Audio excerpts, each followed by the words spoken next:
Okay, we do have a lot of content to cover today, so whilst just waiting for the remainder of people to arrive, I'll just do a few housekeeping things and introduce our speakers for today. So first of all, thank you everybody for coming along, and particular thanks to our Australian colleagues who are probably getting ready for their bed after this, who have given up their time to join us over here in the British summertime, which we're currently enjoying the balmy rays of mid-October. We are going to be recording the webinar and it will be later made available online, but don't worry, your cameras are turned off so we can't see you, and it's going to stay that way. So any questions you might have, please use the chat function. I'll be posing that to our four speakers later on. And the content will then be packaged up and be available on the CYCJ website at a later date. Very shortly, one of my colleagues is going to drop a link in the chat to our Padlet where today's speakers and CYCJ will have collated some relevant documents which you might think supplement the content you're going to hear, and it will relate to today's webinar but also previous CYCJ webinars. So it's a really good resource for things being all in the one place for you to catch up on your reading if you want. Roll is also going to be sending out some tweets, and please do join in using the hashtag CYCJ webinar. So on to the subject for today, which is about the sentencing of care experienced young people. And it's an issue that's particularly alive in Scotland, given our move towards different sentencing guidelines for those under the age of 26, regarding our recognition of the over-representation of care experienced people within the justice system in general, and the conclusions of the promise highlighting steps that we need to take to address that. So the opportunity to speak to our four speakers about their work in the various areas of Australia and in England is particularly welcome, and hopefully it will give us some ideas of how to address that both here in Scotland and in the various different jurisdictions that are represented today. So to introduce our speakers in alphabetical order, we have Dr. Tatiana Corrales, who's a research fellow at the Health and Social Care Unit at Monash University in Australia. She's a background in forensic psychology and criminology and has undertaken research in the areas of crime and criminal justice, out-of-home care, child protection and child and family welfare. More recently, she's been looking at work around about the health needs of pregnant people within prisons and those who are about to give birth in prisons, and looking at this sort of dynamic between the intersection of criminal justice and child protection that exists there. Next on my list, anyway, we'll be hearing from Dr. Trish McNamara, who's a senior fellow at the social work at the University of Melbourne. She's a history as a social worker and also a family therapist, and has now been working as a researcher and teaching academic at university. Her recent research has been looking at children and young people growing up in out-of-home care, therapeutic approaches to residential and foster care, educational outcomes, and how to partner best with families involved in the care system. Next is Dr. Claire Paterson-Young, who doesn't have an Australian accent, and you'll be able to spot it. She's an associate professor at the research leader at the Institute of Social Innovation and Impact within the University of Nottingham. Her work has looked at child sexual exploitation, trafficking, sexual violence, youth justice and restorative justice. She holds a number of different posts, including being a trustee of the National Association of Youth Justice, and perhaps most importantly, and certainly most prestigious, she's a associate of us here at CYCJ. And finally, Dr. Ian Warren is a senior lecturer at Deakin University in Australia, with research interests including a number of criminological areas, including the use of technology, the relationship between surveillance and privacy, and the relationship between crime and sport. More recently, he has published on the role of the dark web in procuring illicit drugs and other technological related matters. So that was far more difficult than it should have been, but though it is the bios of our four speakers, and I'm now going to pass over to them. And please remember to put any questions or comments or anything that you want to have the speakers address within the chat, and we'll come back to it later. So I'll pass over to you now, Claire. Yes, thanks Ross, and thanks everyone for joining. I will point out I'm from the University of Northampton. They'll be rather upset if I'm associated with Nottingham instead, but yeah, I appreciate your introductions. We're here to talk today about professional views on the impact of out-of-home care on sentencing determinants for children. This research was really born out of all of our interest in the experiences that children have in this area. And for the most of us, we were practitioners once upon a time in a life long ago, in which we worked with children who were in care or children who were in the criminal justice system. So we've all got a real interest in this, not just from a research perspective, but also from a practitioner perspective as well. The project was funded by the University of Northampton's Support for Innovation and Research Ideas Policy and Participation Grant, which is a very small scale grant at the university.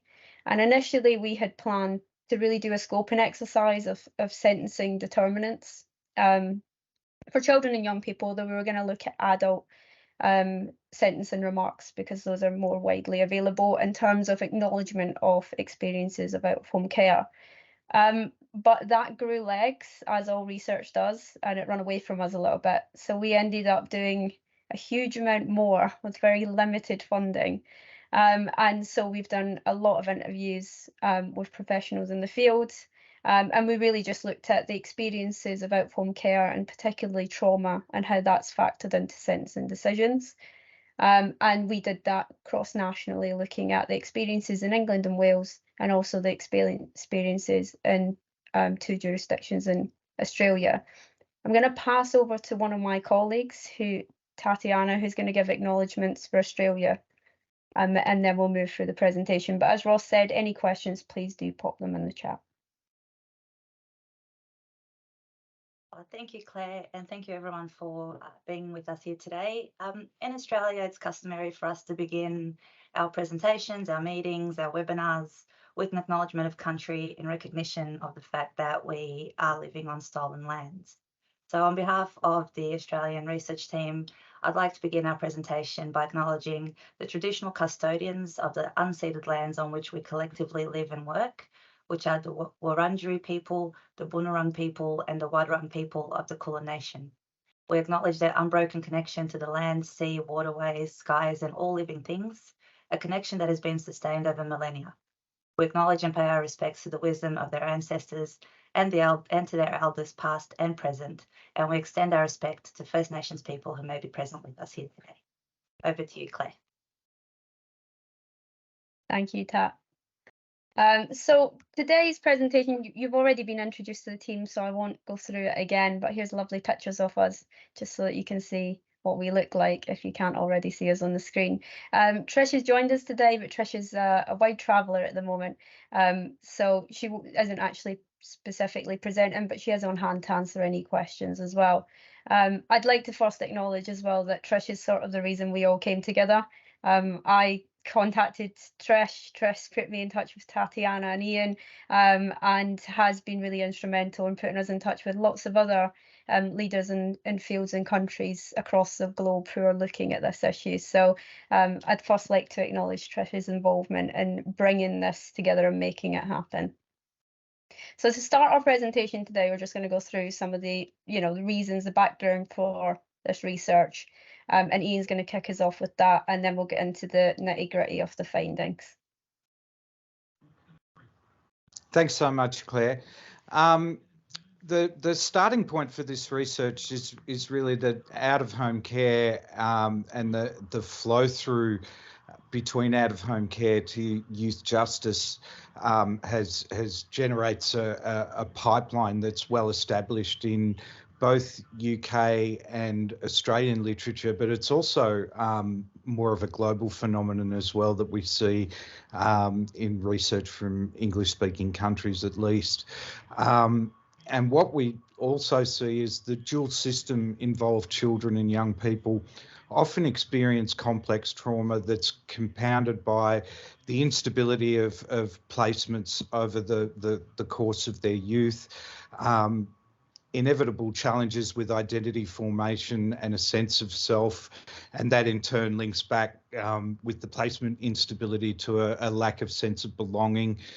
And there's also exposure to criminalising violence, particularly if there's a lot of upheaval in a child's history of placements and exposure to family violence and coercive violence by law enforcement as well. So there's a whole range of factors that affect dual system involved children and young people in terms of trauma.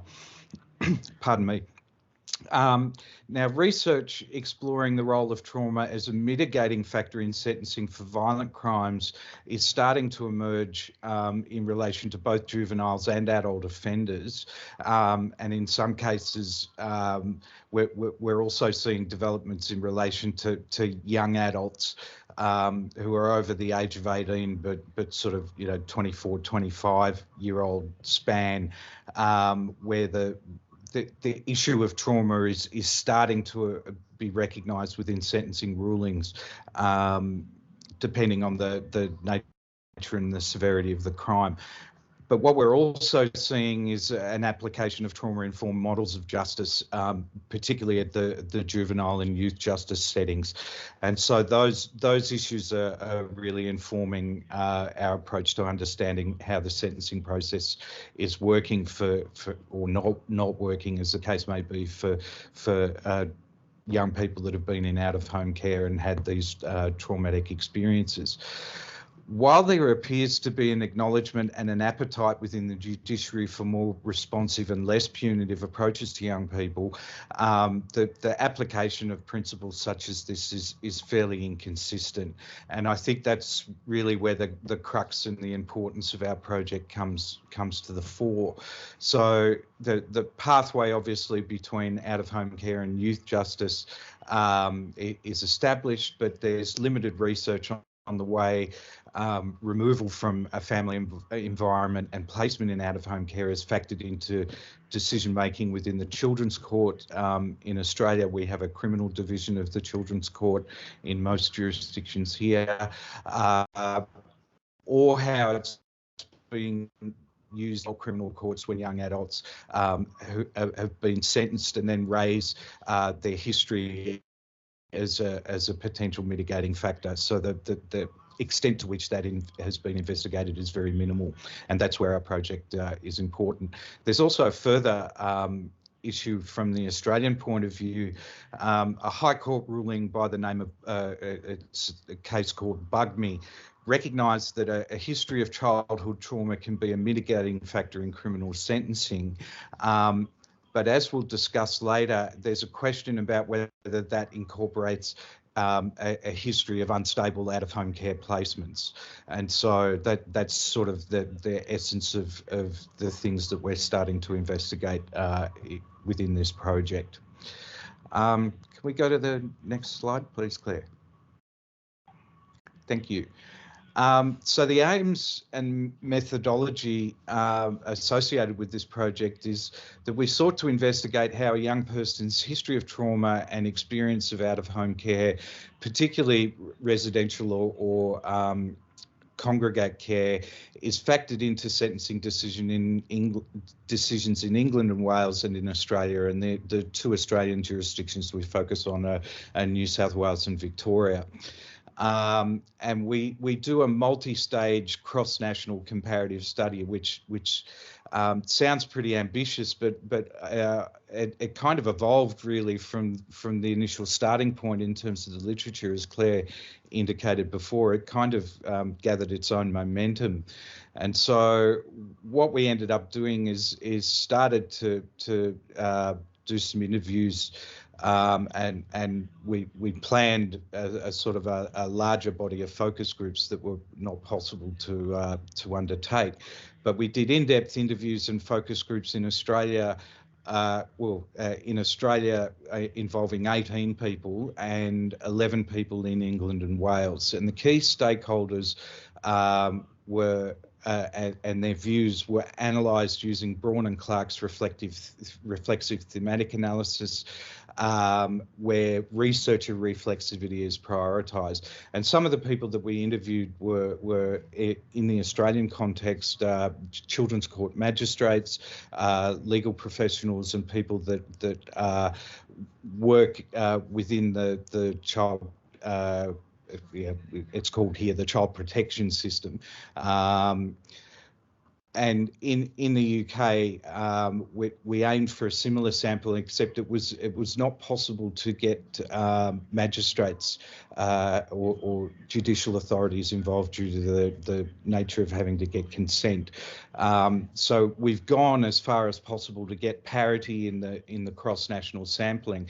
But what we've produced is a broad range of data that sets up a number of comparative themes that are both similar and there's also some divergences, minor divergences in the data that will be explained later on.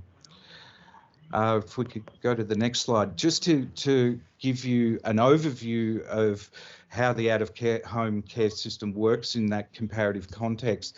In Australia, and these figures don't account for population differences, so they're just the raw numbers.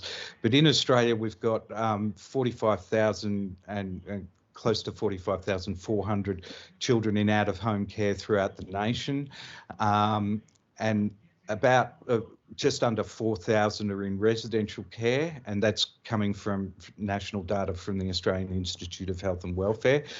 And First Nations children are significantly overrepresented in those statistics, and I'll just give you a few figures that are fairly stark here. If you're from a First Nation background, you're 8 times more likely to be in receipt of child protection services more broadly. You're then 7 times more likely to be investigated and have an allegation substantiated.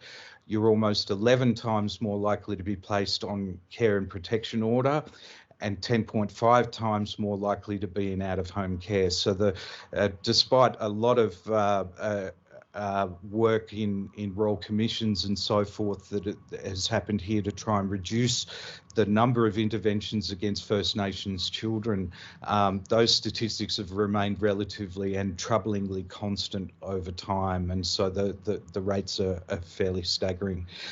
In England and Wales, there's a combination of 92,000, almost 93,000 children in care from 2022. 14% in England and 7% in Wales were in residential care, and children who are assigned male at birth and from Black or mixed ethnicities are more likely to be in care. And so again, that issue of racial disadvantage comes up and is a fairly prominent comparison point that we're keen to investigate further through the work that we're doing. I think the cross-national comparison is very, very significant here, because even though there's gaps in the parity of the sampling that we've done so far, what we're trying to do is understand common trends and patterns in light of the different laws.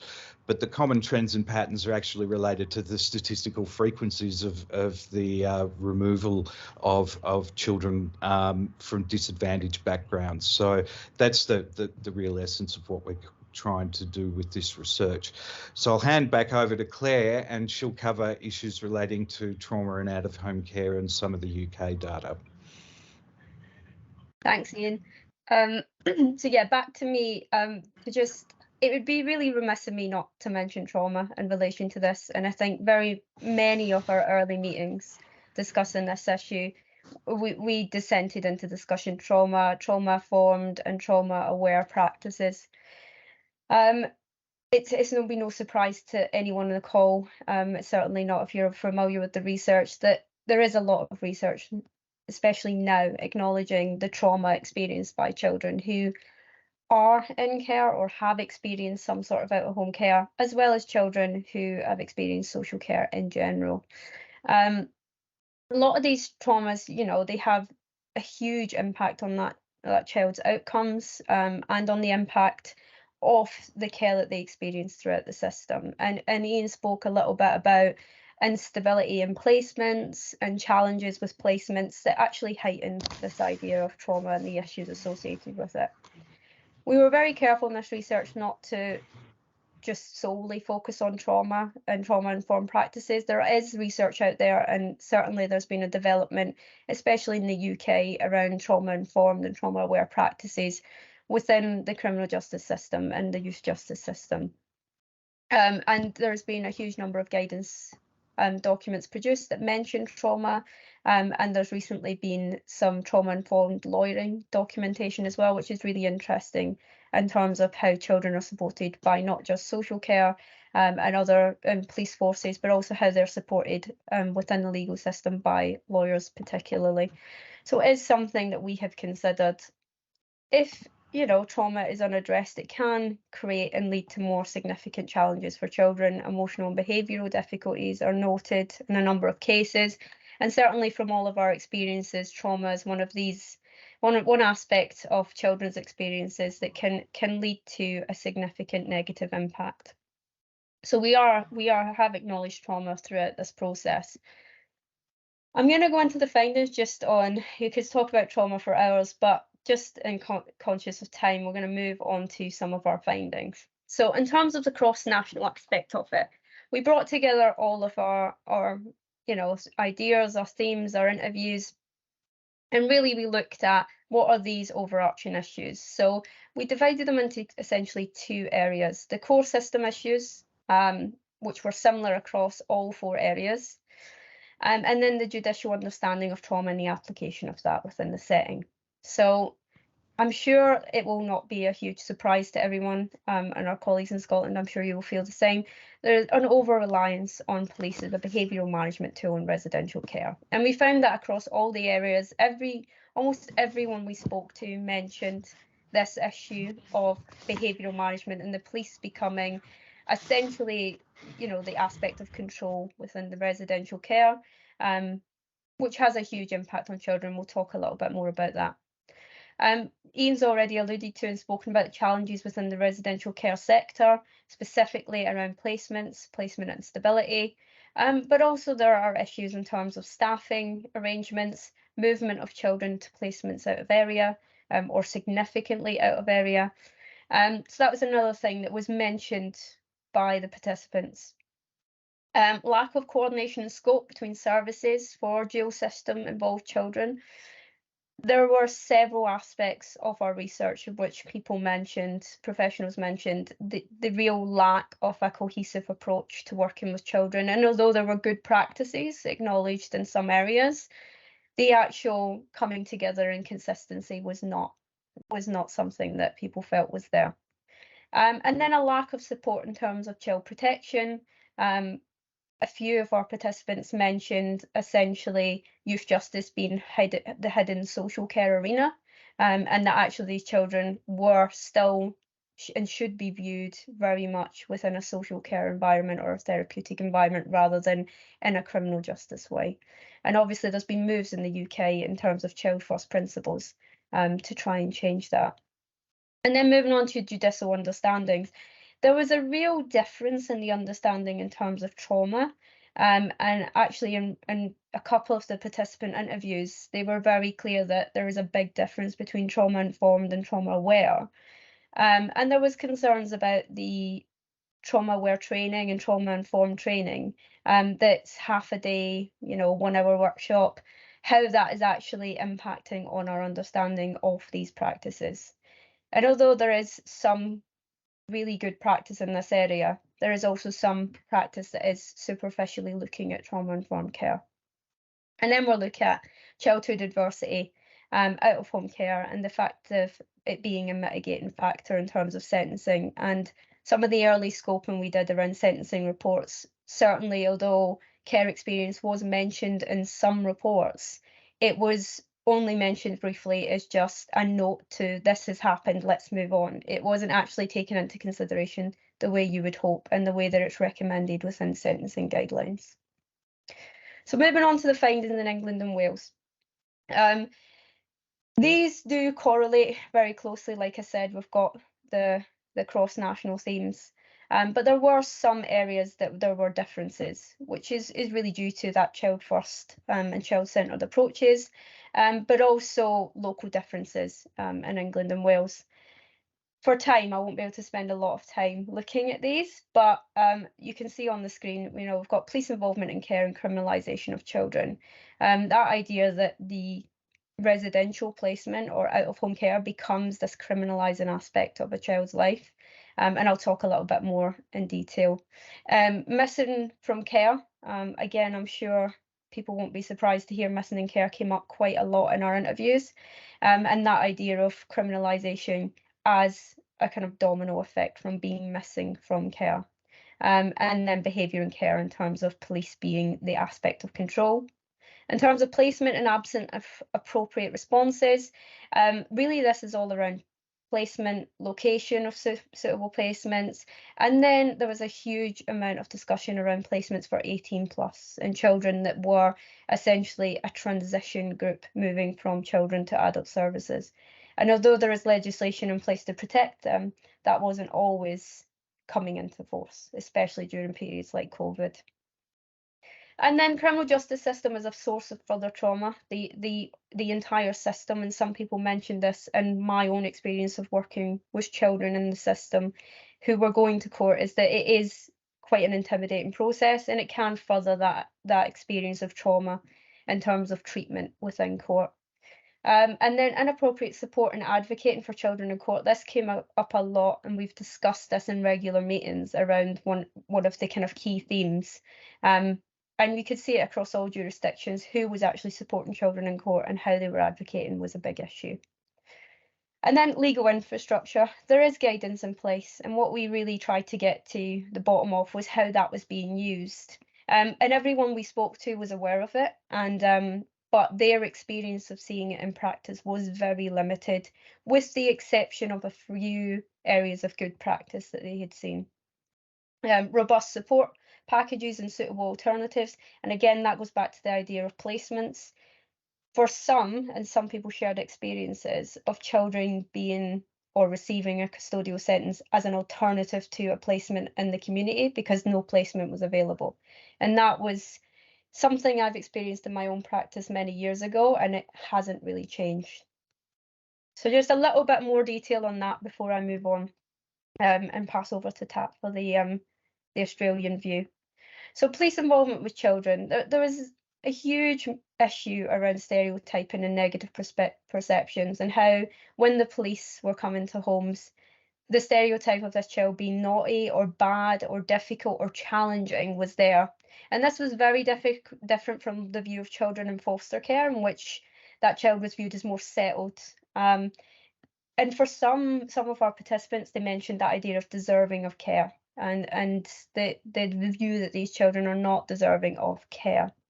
There was also a lot of discussion around the idea of care itself and whether it is actually care and what does care mean. So a huge number of our findings are very outside the remit of what the study was, which is very interesting. But moving back to in terms of police involvement, I'm sure you all know, when children go into care, there's often plans put in place in terms of risk and vulnerability and concerns. And what we were seeing from our interviews, and also from just our knowledge of the areas and from the literature, is that the constant monitoring of children, that constant idea that 24 hours a day someone's logging your activity. And I remember seeing this in homes that I worked in previously, where I was supporting children who were victims of child sexual exploitation. Was there would be an often hourly log of a child's activity, went to the kitchen, went back to bedroom, closed door, came out of the bedroom, came down the stairs, went to the kitchen. It was to that level of detail. And no family does that. Certainly my parents didn't, and that isn't really what happens in a family environment. So that idea right from the outset of going into care is that you will be watched every step of the way, and someone is logging what you do.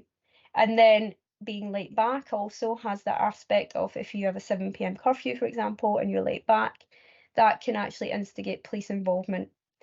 And you often see with children in care, behaviour escalates and scales just from police being present. So the idea of the home, or where children are living, the care environment, is essentially putting children in contact with police from the minute they go into care. Police will be there. And I seen it as well, police would come in and introduce themselves to new children in the home. And that was to build relationships. That was for the positive aspect of it. But not all children seen it that way. And often they felt that they were being watched straight from the outset. And also the idea of criminalisation of children. And I think Ross was talking about a paper earlier, and I'm sure he'll share that. the criminalisation of children in care because of behaviours. So, for example, incidents of violence, incidents of theft, that if it happened in the family home would be unlikely to incur police involvement, but it is when it comes to children in care. And this impacts on sentencing because children are going to courts with criminal activity that they've committed in care homes, which is going to have an impact on them when it comes to sentencing. Absence of suitable placements. I've already spoken about this, and the literature is quite clear on the challenges. For me, some of the big things that come up in this research is that custody and sentencing was actually taken into consideration, the placement and using custodial sentences, as opposed to sending children back into the community because there was no placements. And I heard a few times comments around, you know, the social worker said there was nothing we could do. It was, you know, the only option left was custody. We've tried everything else. And obviously there is a legal requirement and a duty of care that children should be put back into a placement if they can find one, and they should find one. Inappropriate placements, obviously in England and Wales, inappropriate placements. I'm not talking just about unregulated placements here, but actually placements that are so far away that children aren't actually near homes. And, you know, I was quite startled with some of the experiences of children being put in caravans and being moved every 28 days to try and avoid the idea of it being an unregulated placement, instead being called a holiday. And that is still happening at times in the UK. And then I spoke about the 18+ placements for 18+ children, children that are being put into independent living. The Become charity done a huge amount of work on this, and they called it the care cliff, in which children who turn 18 essentially are standing at the edge of a cliff and they face many pitfalls as care leavers, and that includes living independently. How can they manage finances? Where do they get assistance from? A child that may leave home, you know, at the age of 18, and certainly in my experience, my mum phoned me, still did my washing, still helped me cook and clean, and that's not the same experience of children who are care leavers. Moving on to the criminal justice system as a source of further trauma. Again, this came up quite a lot, just the whole criminal justice environment actually being viewed as a traumatic experience for some children. And we know that there is a greater risk of remand and custody for children who are looked after, and that again came through in this research of people's experiences in this area. And although we weren't able to speak to magistrates and judges due to, well, we're still waiting for the ethics for that, so if it comes through we will try and speak to them, but it's been 12 months and we're still waiting for ethical approval. We spoke to lawyers, we spoke to barristers, we spoke to youth justice professionals, and also managers from who works in social children and social care, and all of the views were very similar. Advocation in court. One of the big things that came through in this research was that children are not being advocated properly for in court. Social workers are not attending, and that often children are left on their own, or they're with someone who doesn't know them. A few of our participants also mentioned last-minute lawyers, so children having lawyers that don't really know them, don't really know their cases. And although they try really hard to understand what's going on, they don't have that background information to really support. Whereas if the social worker or another advocate was present, they could provide that detail. And then lastly, moving on to legal infrastructure. So there's a lot of existing guidance around sentencing reports. Again, I would be remiss not to acknowledge that there is guidance around sentencing of children and the mitigation related to care experience. There's also the Dare to Care, which is a new document, which if you haven't seen the guide, it's really excellent. It's been created with children in care and care experienced children, and it's really about how to support them when it comes to care experience and the criminal justice system.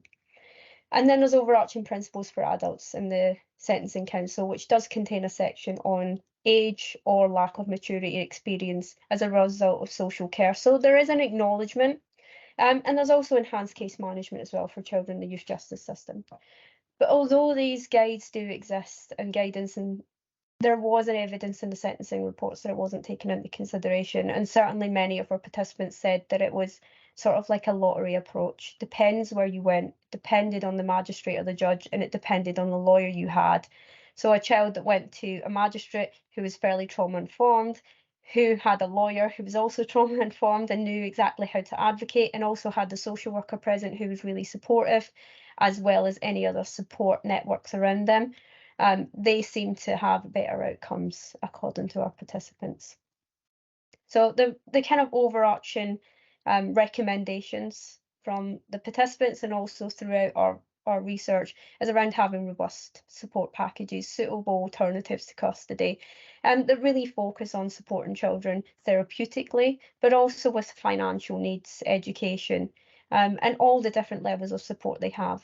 And actually, about 60% of the participants in the England and Wales sample mentioned arts-based approaches to working with children, that participatory approach of getting them involved.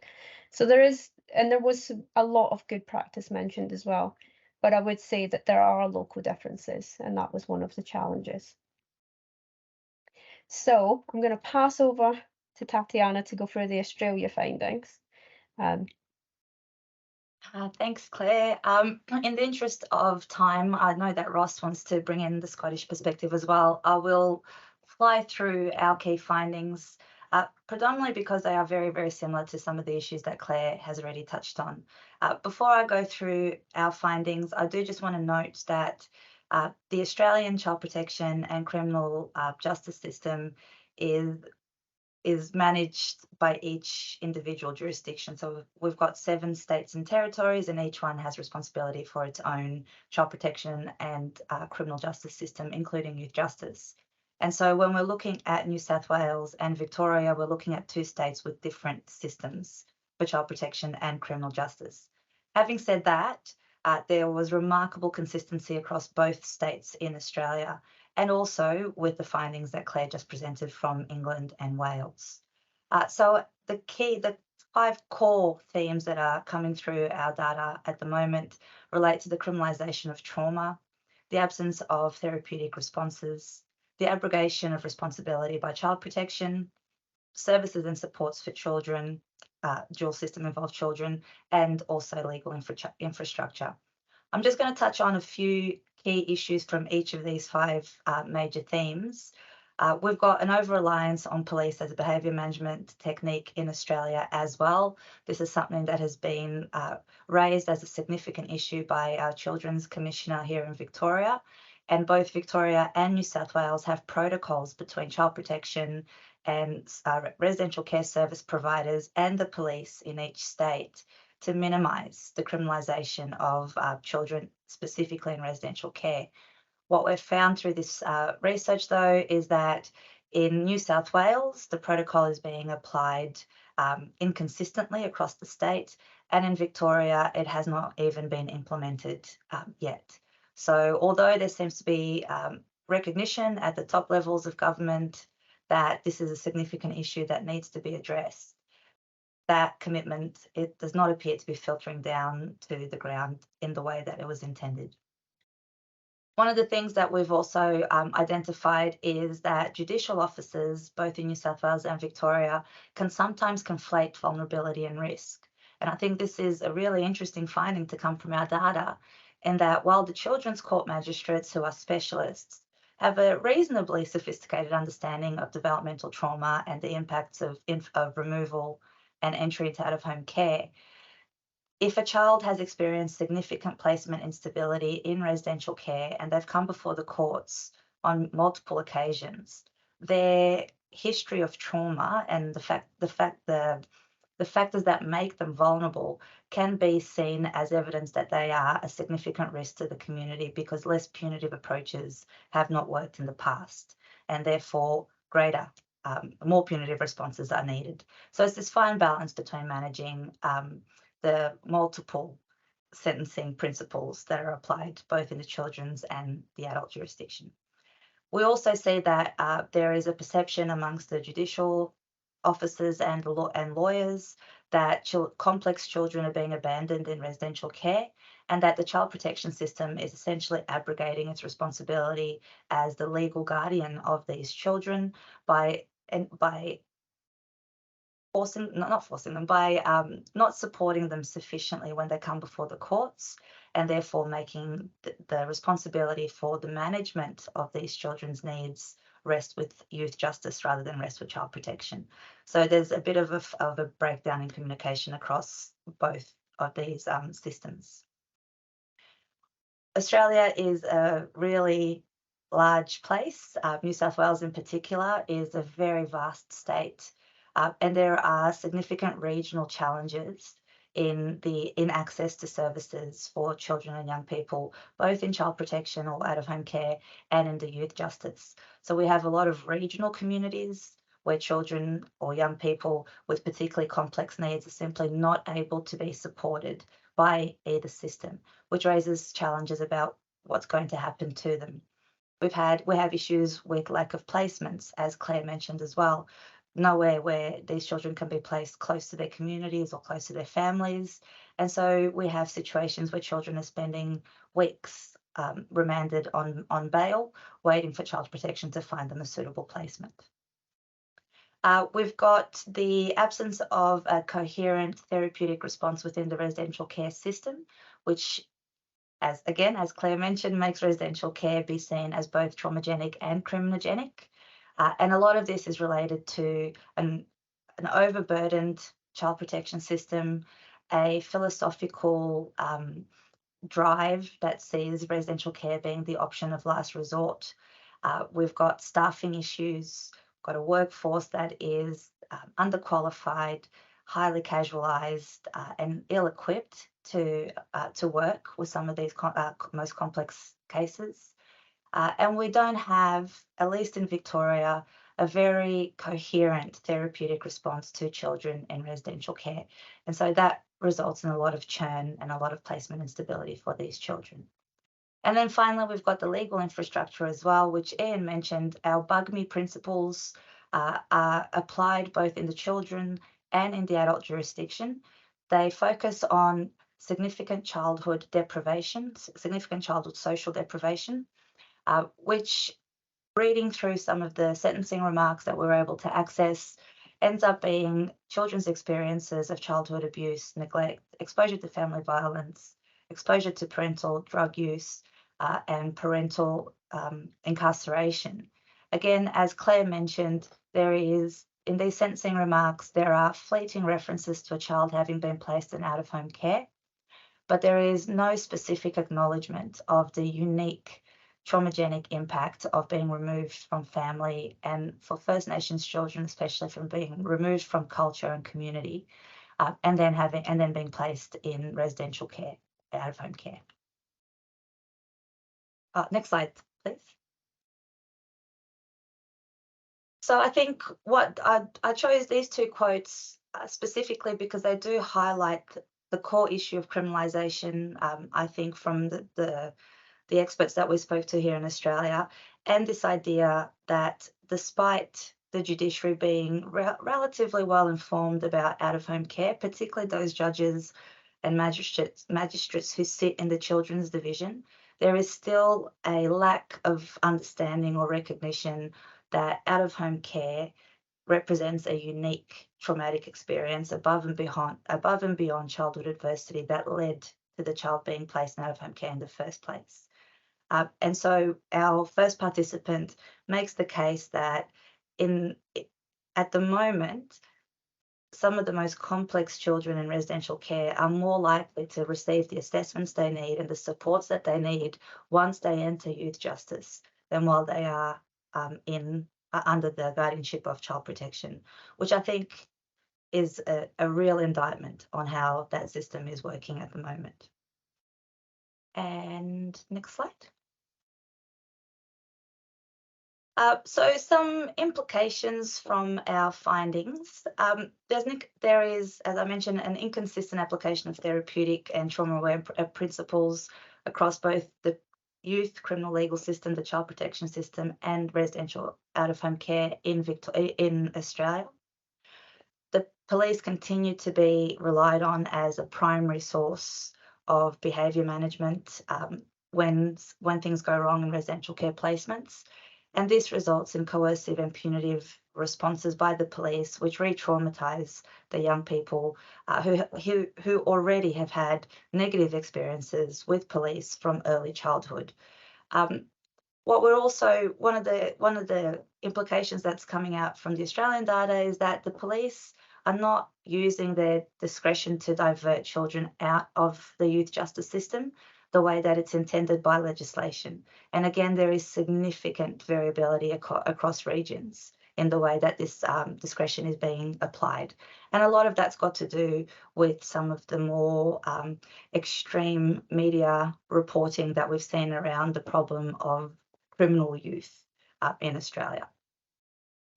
One thing that Claire and Ian and Trish and I have discussed at length is the language that's used, both in sentencing remarks, but also in a lot of the data that we've collected. In Australia, when a child goes missing from their placement, there is a safe custody warrant issued for them where the police have to go out and bring this child back under a warrant. There's a significant amount of there's a significant issue in the way that children in residential care are viewed as problematic and inherently criminal in a lot of instances. And so we believe as a research team that there's a need for a coordinated and transparent, trauma-aware and multi-systemic case management approach for dual system involved youth, one that brings in the expertise of child protection, the expertise of youth justice, and that is able to coordinate support and care packages for these dual system involved youth that enables them to either stay out of the criminal justice system or transition back into the community after a period of custody in a way that they are supported to then break that cycle of criminal justice system involvement. Oh, sorry, next slide.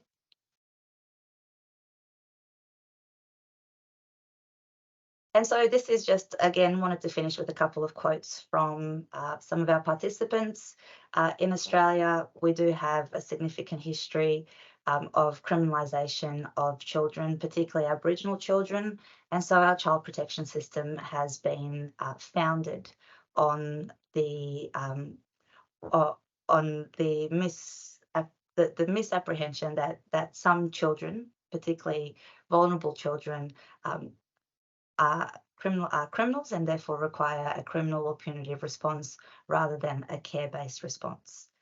And then the final quote, which I think also speaks to some of the deep-rooted issues that we're facing here in Australia, is that we simply do not have a system that is able to manage the complexity that some of these children are presenting with at younger and younger ages. And so when there is nowhere to place a child, the youth justice system is left with no option but to hold that child until an appropriate placement can be found, which again, I think is a significant problem.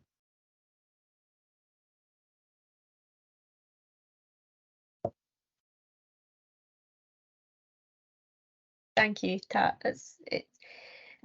Yeah, even though I know what the findings are, it still shocks me every time I hear them.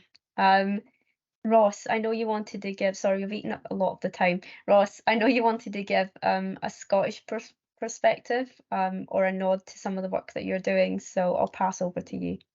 Thanks very much, Claire, and thank you to all our speakers for an excellent presentation. I think the content of what we heard from you, even though it was relating to England and Wales and to two distinct jurisdictions within Australia, a lot of what we heard speaks to the experiences within Scotland to a lesser or to a greater extent. And I was particularly struck by the way that you described the traumagenic experience of being residential childcare or out of home care, which is probably not, I've never heard described as a traumagenic experience, but certainly something I'll be thinking more about.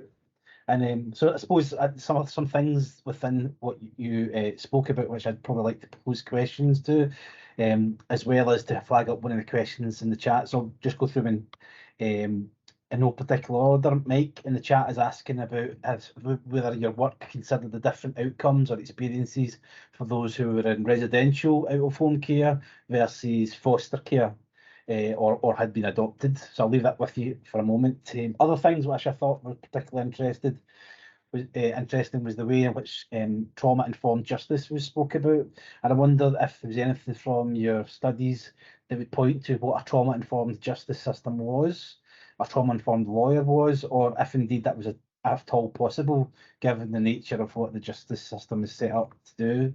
And I was also wondering if you could tell us a lot more about the sort of blurring between traumatized behaviour and being viewed as risk factors, and whether or not that was something we should be particularly concerned about. And finally, the question I have is whether or not your research speaks to the wider discussion about whether or not being a care experience person should be a recognised protected characteristic, which is the debate that's going on, certainly in the UK just now. So I'll leave that with you just now. I know there's another question coming in, so if you do have questions, please chuck it in the chat, and we'll come back to them if we have time.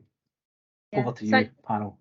Thank you, Ross. I mean, if I could start with the foster care versus residential in terms of the outcomes, one of the things we'd like to do is expand that this research to look at that more, but actually to involve children. Obviously, you will see this is about the professionals and practitioners' perspective, and you know, we wouldn't do any justice to this topic if we weren't talking about actually proper co-production and participation with young people. So that's something we want to expand. In terms of what our participants said, a lot of them found it really difficult because for the children they were working with, or the children that they came across in the youth justice system, for many of them, they had moved from foster care to residential. And at the point they were at, residential was where they were. For the ones that had those kind of dual experiences, they did find that children who were in foster care, I think it was 3 or 4 in the sample in England and Wales, did say that those children tended to be seen more positively by the court, but also by the lawyers and everyone else supporting them, in terms of the foster carer would be present 9 out of 10 times and would talk to the positive aspects and changes in behaviour. So when foster care was involved, the outcomes tended to be more positive, although care experience itself was one of those factors that did mean that young people were experiencing more negative outcomes. Ian, I don't know if you want to come in on that one as well. Yeah, so in Australia, what we've found, not just in our study, but more broadly, is that children in foster care or permanent out-of-home care don't tend to come to the attention of the police as frequently, and therefore aren't funneled into the youth justice system at the same rate as children in residential care. Victoria doesn't do adoptions, or has a minuscule number of adoptions from out-of-home care. So that's not an issue that we've looked at all. New South Wales does do adoptions from out-of-home care.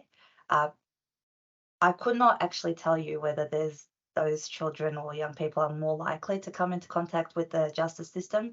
What our participants told us is that 80% of the young people that they deal with that have a child protection history are in residential out-of-home care. So it's a residential out-of-home care problem, for lack of a better term, rather than an out-of-home care problem. Trish would be able to speak to this in a little bit more detail. We do rely a lot on kinship care, so placement with family, extended family. And that is an area that, from my point of view, I'd really like to explore further as part of this research, to see whether children in kinship care arrangements are more likely to come into contact with the police and youth justice than children in foster care, for example. Yeah, just to mention quickly in relation to kinship care, in Australia, a large proportion of the children in kinship care are placed with single grandmothers or older family members, extended family members. Many of these women, most of them are women, really struggle to manage behavioural issues, particularly with adolescent boys as they grow into manhood. And often these young people do come into contact with the law, sadly, and because of lack of options, an overwhelmed child protection system, often these young people are entering their later teens, so they're close to aging out of what would be a placement in out of home care, and sometimes they do end up in residential care. Very unlikely they'd get a placement in foster care, because it would be unlikely that a foster family would be able to manage the complex behaviours that are presenting. But too often they really go more or less straight into the adult prison system pretty quickly from the placement breaking down with their grandmother or extended family member. So that's a really big problem in Australia. Thank you, Trish.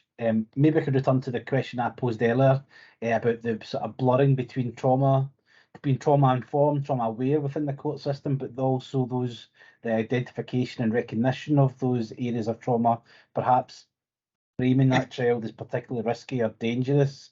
Is that something you came out with? And that's what I took from what you said, but maybe you could tell us a little bit more from that.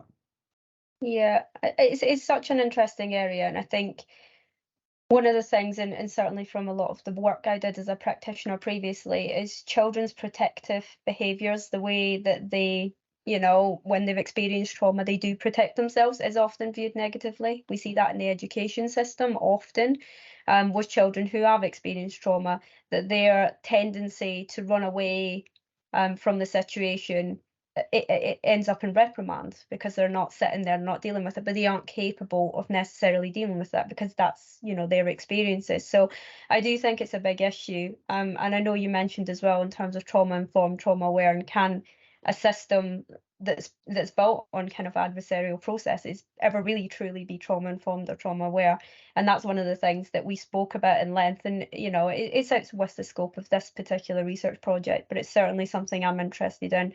I have my own personal views on it, but I won't share them at this point because it's very different. But I have concerns sometimes around the way we, there's a lot of trauma-informed practice that I'm not certain is actually trauma-informed so much as it has those words around it. So it is definitely a challenging area, and I'm sure you see that as well in your own research, Ross, and the own work you do with children in this area.